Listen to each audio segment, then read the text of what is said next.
नमस्कार विद्यार्थी मित्रांनो, माझं नाव सुहास भिसे. स्वागत आहे तुमचं सर्वांचं परत करंट अफेअर्स मराठी या आपल्या मायबोली भाषेतील एज्युकेशनल यूट्यूब चॅनलमध्ये.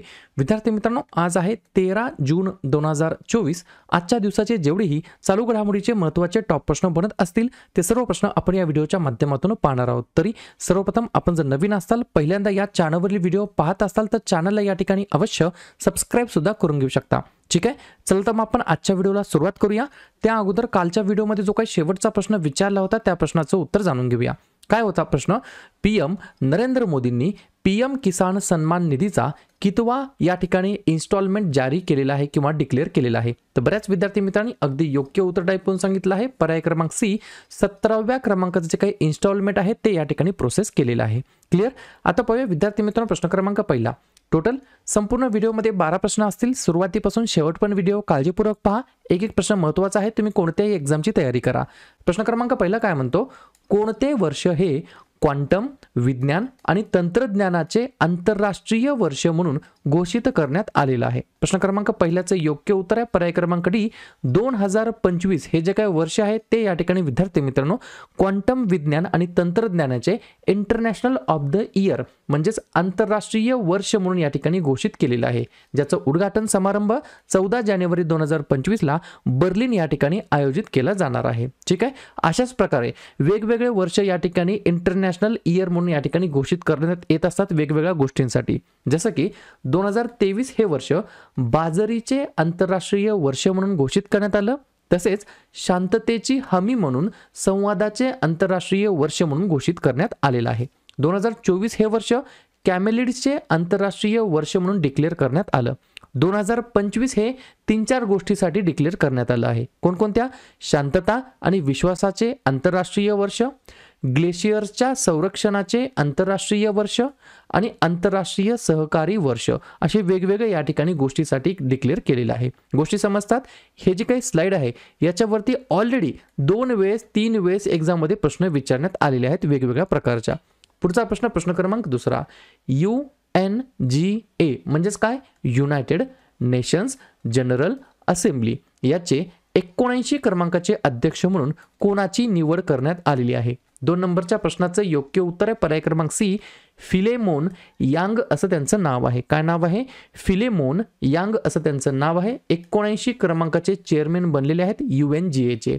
UNGA United nations general assembly संयुक्त राष्ट्रसंघाच्या 6 प्रमुख या ठिकाणी ऑर्गनायझेशनपैकी ही एक ऑर्गनायझेशन आहे, ज्याची स्थापना 1945 ला झाली.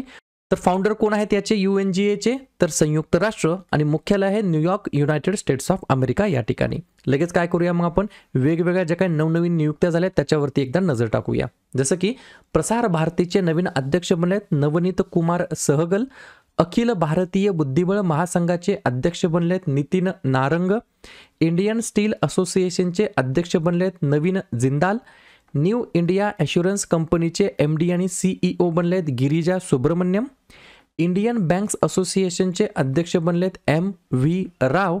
राष्ट्रीय तपास संस्थेचे प्रमुख बनले आहेत सदानंद वसंत दाते.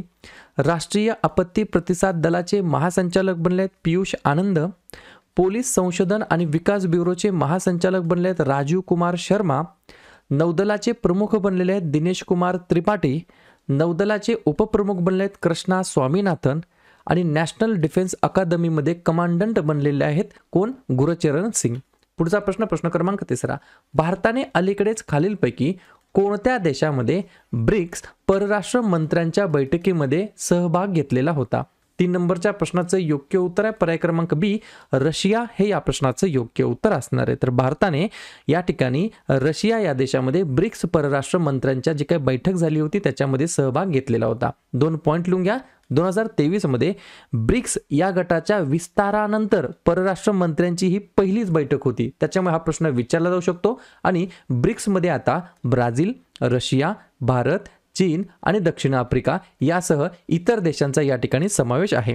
याच्याबद्दल 3-4 पॉईंट्स आहेत ते लिहून घ्या. जसं की ही जी काही ब्रिक्स गट आहे ही एक आंतरशासकीय संस्था आहे ज्याची स्थापना ब्राझील, रशिया, भारत आणि चीन यांनी 16 जून 2009 मध्ये केली होती. त्याच्या 1 वर्षाच्या नंतर दक्षिण आफ्रिका सुद्धा या ग्रुपमध्ये सहभागी झाला होता. आणि लेटेस्ट सांगायचं म्हटलं तर 2023 मध्ये इजिप्त, इराण, संयुक्त अरब अमिराती आणि इथिओपिया देखील या गटामध्ये सामील झालेला होता. अजून एक देश होता, काय नाव त्याचं, सौदी अरेबिया. हा देश सुद्धा याच्यामध्ये इन्क्लूड होता, परंतु त्याने या ठिकाणी याला डिक्लाइन केलेला आहे किंवा नकार दिलेला आहे प्रवेश करण्यासाठी. ठीक आहे. हे जे काही ब्रिक्स आहे याच्यामध्ये आता टोटल मेंबर किती आहेत? 9 मेंबर. मी आत्ता सांगितलं, Brazil, Russia, Bharat, China, south Africa, Iran, Egypt, Ethiopia आणि UAE. ठीक आहे. पहिली आवृत्ती झाली या ठिकाणी 2009 मध्ये रशियामध्ये, दुसरी झाली 2010 मध्ये ब्राझीलमध्ये, 16वी झाली 2024 मध्ये रशिया या ठिकाणी आणि 17वी होणार आहे 2025 मध्ये ब्राझील या ठिकाणी. टोटल जे काय आतापर्यंत ब्रिक्सच्या समिट झाल्या याच्यापैकी किती समिट आपल्या भारतामध्ये झाल्या? तर आपल्या प्यारा भारतामध्ये आतापर्यंत 3 समिट झाल्या. चौथी आवृत्ती जी की 2012 मध्ये झाली, 8वी आवृत्ती जी की 2016 मध्ये झाली आणि 13वी आवृत्ती जी की 2021 मध्ये झाली. 2012, 16 आणि 21 या 3 आवृत्त्या या ठिकाणी भारतामध्ये आयोजित करण्यात आल्या होत्या ब्रिक्स गटाच्या. पुढचा प्रश्न क्रमांक 4. नुकतेच तिरंदाजी आशिया चषक 2024 मध्ये भारतासाठी एकमेव सुवर्ण पदक कोणी जिंकलेलं आहे? 4थ्या नंबरच्या प्रश्नाचं योग्य उत्तर आहे पर्याय क्रमांक ए, कुमुद सैनी असं त्यांचं नाव आहे. प्रश्न फिरून विचारला जाऊ शकतो, कुमुद सैनी कोणत्या खेळाशी संबंधित आहेत किंवा कोणत्या देशाचे प्लेयर आहेत? तर भारताचे आहेत आणि तिरंदाजी याच्याशी हे संबंधित आहेत. सुवॉन नावाचे एक या ठिकाणी ठिकाण आहे दक्षिण कोरिया.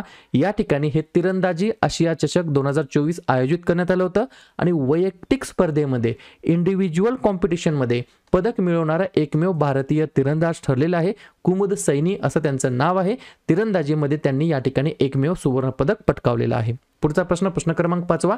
अलीकडेच झालेलं नॉर्वे बुद्धिबळ 2024 ही स्पर्धा, नॉर्वे चेस कॉम्पिटिशन 2024 ही स्पर्धा कोणी जिंकलेली आहे? 5व्या नंबरच्या प्रश्नाचं योग्य उत्तर आहे पर्याय क्रमांक डी, मॅग्नस कार्लसन असं त्यांचं नाव आहे. काय नाव आहे? मॅग्नस कार्लसन असं त्यांचं नाव आहे. त्यांनी या ठिकाणी नॉर्वे चेस 2024 ची आवृत्तीचं विजेतेपद पटकावलेलं आहे. लगेच आपण काय करूया, झालेल्या नवनवीन जे काही क्रीडा स्पर्धा आहेत त्याचे विजेतेपद कोणी जिंकलं त्याच्यावरती एकदा नजर टाकूया. पहा, मी तुम्हाला बऱ्याच वेळा सांगतो, तुम्ही अभ्यास किती करता हे तर महत्त्वाचं आहे किंवा महत्त्वाचं नाहीये, परंतु केलेल्या अभ्यासावरती तुम्ही रिव्हिजन किती मारता हे सगळ्यात जास्त महत्त्वाचं ठरणार आहे. लिहून घ्या आणि ऐका. मियामी ओपन 2024 मधील पुरुष दुहेरी स्पर्धा जिंकली आहे रोहन बोपन्ना आणि मॅथ्यू एबडेन यांनी. कझाकिस्तान इंटरनॅशनल चॅलेंज महिला एकेरीचं विजेतेपद Anupama Upadhyay. Sharjah chess challenger 2024 Divya Deshmukh. French Open पुरुष 2024 कार्लोस अल्काराज. फ्रेंच ओपन महिला 2024 Iga Swiatek. Men's AFC under 23 Japan. Gulf youth game 2024 UAE. Indian Super League 2023-24 Mumbai city FC. Thomas Cup आणि उबेर कप 2024 दोन्ही जिंकलं चीनने. ला लिगा 2023-24 रिअल माद्रिद आणि Norway बुद्धिबळ 2024 स्पर्धा Magnus कार्लसनने जिंकलेला आहे. पुढचा प्रश्न क्रमांक 6. खालीलपैकी कोणत्या देशाचा संयुक्त राष्ट्रांनी मुलांना इजा करणाऱ्या गुन्हेगारांच्या जागतिक यादीमध्ये समावेश केलेला आहे? कदाचित विचारला जाऊ शकतो. 6व्या नंबरच्या प्रश्नाचं योग्य उत्तर आहे पर्याय क्रमांक सी, इस्रायल हे या प्रश्नाचं योग्य उत्तर असणार आहे. 2-3 पॉइंट आहेत ते लिहून घ्या. संयुक्त राष्ट्रांचे सरचिटणीस अँटोनियो गुटेरस यांनी इस्रायलच्या सैन्याचा समावेश मुलांच्या विरुद्ध गुन्हे करणाऱ्या गुन्हेगारांच्या यादीमध्ये या ठिकाणी समावेश केलेला आहे. या यादीमध्ये हमास आणि पॅलेस्टिनी इस्लामिक जिहाद यांचा देखील समावेश करण्यात आलेला आहे. इस्रायल हमास या दोघांच्या युद्धामध्ये आतापर्यंत जवळपास 15,000पेक्षा जास्त मुलांनी त्यांचा जीव या ठिकाणी गमावलेला आहे. या यादीमध्ये इस्रायल आणि हमास यांचा समावेश होण्याची ही पहिलीच वेळ आहे, त्याच्यामुळे कदाचित हा प्रश्न विचारला जाऊ शकतो. तर पर्याय क्रमांक सी, इस्रायल हे या प्रश्नाचं योग्य उत्तर असणार आहे. इस्रायलबद्दल सांगायचं म्हटलं तर लिहून घ्या.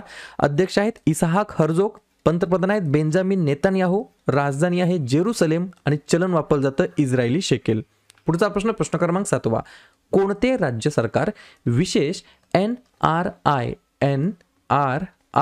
सेल स्थापन करणार आहे त्या राज्याच्या अंतर्गत? तर पर्याय क्रमांक बी, हरियाणा हे या प्रश्नाचं योग्य उत्तर असणार आहे. 2-4 पॉइंट लिहून घ्या.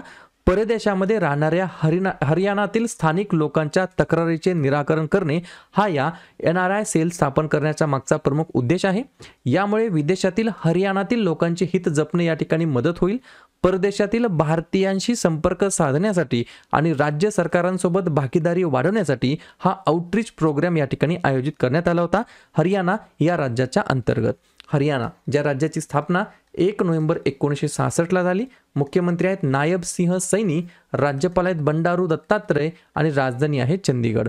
2 महत्त्वाचे या ठिकाणी राष्ट्रीय उद्यान आहेत काळेसर आणि सुलानपूर आणि 3 महत्त्वाचे धरण आहेत कौशल्या, अनागपूर आणि ओट्टू बॅरेज. पुढचा प्रश्न क्रमांक 8. कोणते राज्य सरकार महाराणा प्रताप टुरिझम सर्किट विकसित करणार आहे, डेव्हलप करणार आहे? तर पर्याय क्रमांक ए महाराणा प्रताप म्हटल्या डोळे झाकून लिहायचं. पर्याय क्रमांक ए राजस्थान हे या प्रश्नाचं योग्य उत्तर असणार आहे. आणि राजस्थान राज्य सरकार जवळपास 100 कोटी रुपये खर्च करून महाराणा प्रताप पर्यटन सर्किट या ठिकाणी डेव्हलप करणार आहे. राजस्थानबद्दल लगेच रिव्हिजन टाकूया.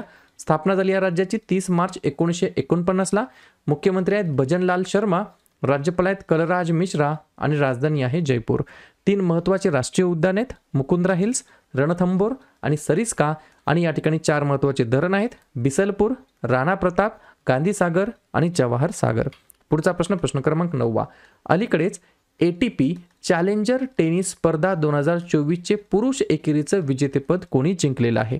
9व्या प्रश्नाचं योग्य उत्तर आहे पर्याय क्रमांक डी सुमित नागल यांनी या ठिकाणी ATP चॅलेंजर टूर किंवा ATP चॅलेंजर टेनिस स्पर्धा 2024चं पुरुष एकेरी म्हणजेच मेन्स सिंगलचं विजेतेपद पटकावलेलं आहे. पुढचा प्रश्न क्रमांक 10. आंध्र प्रदेश राज्याचे नवीन मुख्यमंत्री म्हणून कोणी शपथ घेतलेली आहे? 10व्या नंबरच्या प्रश्नाचं योग्य उत्तर आहे पर्याय क्रमांक सी एन चंद्राबाबू नायडू असं त्यांचं नाव आहे. त्यांनी या ठिकाणी आंध्र प्रदेशचे नवीन मुख्यमंत्री म्हणून या ठिकाणी ओथ घेतलेली आहे. उपमुख्यमंत्री कोण बनले आहेत? पवन कल्याण. ही गोष्ट मला लक्षात ठेवायची आहे. 2 पॉईंट लिहून घ्या. मंत्रिमंडळातील इतर 24 वेगवेगळ्या मंत्र्यांसह त्यांनी ही शपथ घेतलेली आहे. आणि जर तुम्हाला असं विचारलं एन चंद्राबाबू नायडू हे कोणत्या पक्षाचे राष्ट्रीय अध्यक्ष आहेत तर TDPचे. आणि TDPचा फुल फॉर्म काय? तेलुगू देसम पार्टी. ठीक आहे. आंध्र प्रदेश बद्दल बोलण्यात आलं तर लगेच आपण आंध्र प्रदेश बद्दल रिव्हिजन टाकूया. या राज्याची स्थापना 1 नोव्हेंबर 1953ला झाली. मुख्यमंत्री आहेत YS जगनमोहन रेड्डी. या ठिकाणी हे माजी मुख्यमंत्री होते. आता या ठिकाणी कोण असणार आहेत तर या ठिकाणी एन चंद्राबाबू नायडू हे या ठिकाणी नवीन मुख्यमंत्री म्हणून कामकाज पाहणार आहेत.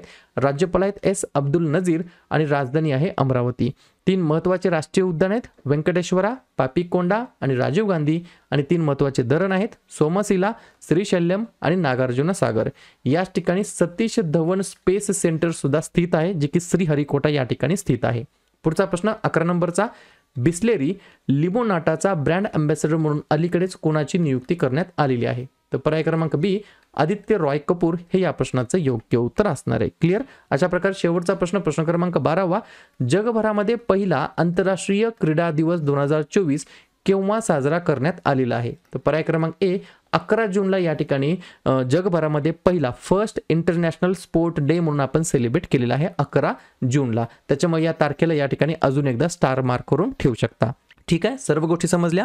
तर अशा प्रकारे विद्यार्थी मित्रांनो हे होते आजचे 12 प्रश्न.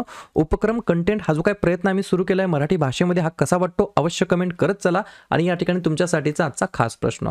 कोणत्या अंतराळ संस्थेने जगभरातील पृष्ठभागाचे तापमान आणि पाणी व्यवस्थापनाचे निरीक्षण करण्यासाठी तीक्ष्ण मिशनची घोषणा केलेली आहे? जाक्सा, नासा, इस्रो की इसा? तर ज्या पण विद्यार्थ्यांनी या प्रश्नाचं योग्य उत्तर येत असेल त्या प्रश्नाचं उत्तर तुम्ही कमेंट बॉक्समध्ये बिंदासपणे टाईप करून सांगा. या प्रश्नाचं उत्तर चुकू द्या, बरोबर येऊ द्या, काहीच हरकत नाही. परंतु ट्राय करणं, प्रयत्न करणं हे सर्वात जास्त महत्त्वाचं आहे. आणि दुसऱ्या दिवशी येऊन आपण दिलेल्या प्रश्नाचं उत्तर हे बरोबर आले की चुकलं हे दुसऱ्या दिवशी येऊन चेक करणं, तपासणं हे देखील तितकंच जास्ती महत्त्वाचं सुद्धा असणार आहे. तर लगेच जून महिन्यातील जेवढेही महत्त्वाचे दिवस असतील त्याच्यावरती आपण एकदा रिव्हिजन टाकूया. लिहून घ्या. 1 जूनला असतो जागतिक दूध दिवस. 2 जूनला 2 दिवस असतात आंतरराष्ट्रीय लैंगिक कामगार दिवस आणि तेलंगणा राज्य निर्मिती दिवस. 3 जून जागतिक सायकल दिवस. 5 जून जागतिक पर्यावरण दिवस. 7 जून जागतिक अन्न सुरक्षा दिवस. 8 जून जागतिक ब्रेन ट्यूमर दिवस आणि जागतिक महासागर दिवस. 12 जून जागतिक बालमजुरी विरुद्ध दिवस. 14 जून जागतिक रक्तदाता दिवस. 15 जून जागतिक पवन दिवस. 20 जून जागतिक निर्वासित दिवस. 21 जूनला 3 दिवस असतात जागतिक संगीत दिवस, जागतिक जलविज्ञान दिवस आणि आंतरराष्ट्रीय योगा दिवस. 23 जून आंतरराष्ट्रीय ऑलिम्पिक दिवस आणि आंतरराष्ट्रीय विधवा दिवस. 26 जून अंमली पदार्थाचे सेवन आणि अवैध तस्करी विरुद्ध आंतरराष्ट्रीय दिवस आणि शेवटी 30 जूनला असतो जागतिक लघुग्रह दिवस. क्लिअर.